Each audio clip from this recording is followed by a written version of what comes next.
નીચેનામાંથી કોણ મહત્તમ એસિડિક છે?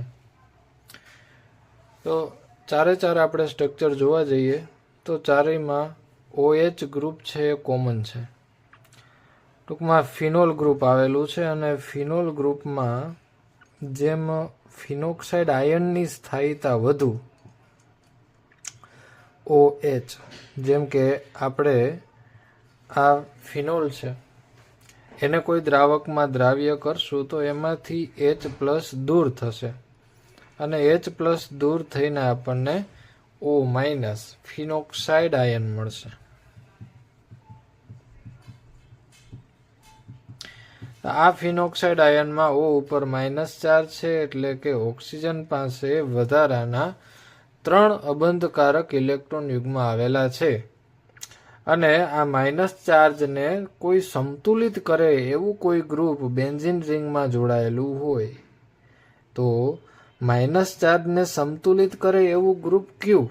તો કે જે ઇલેક્ટ્રોનને પોતાની તરફ એટ્રેક્ટ કરે એવું ગ્રુપ, એટલે કે ઇલેક્ટ્રોન આકર્ષક સમૂહ.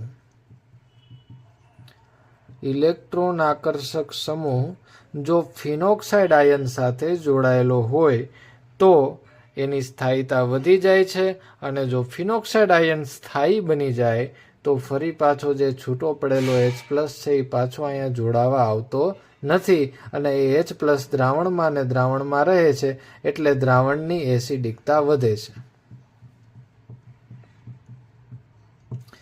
તો સીધો અર્થ એવો થાય કે ઇલેક્ટ્રોન આકર્ષક સમૂહ જો બેન્ઝીન રિંગમાં ક્યાંય જોડાયેલું હોય તો એની એસિડિકતા વધે. હવે આપણે જોવું એ રહ્યું કે ચારેય ઓપ્શનમાંથી ઇલેક્ટ્રોન આકર્ષક સમૂહ કયું છે?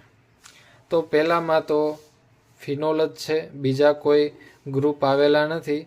બી ની અંદર NO2 અને NO2 આપણે જાણીએ છીએ કે ઇલેક્ટ્રોન આકર્ષક સમૂહ છે. ત્યાર પછી સી ની અંદર એક નહીં પણ 3 ઇલેક્ટ્રોન આકર્ષક સમૂહ જોડાયેલા છે જે એની એસિડિકતાને ખૂબ જ વધારી દે છે. અને ડી ઓપ્શનમાં તો મિથાઇલ છે જે ઇલેક્ટ્રોન આકર્ષક નહીં પણ ઇલેક્ટ્રોન દાતા સમૂહ છે.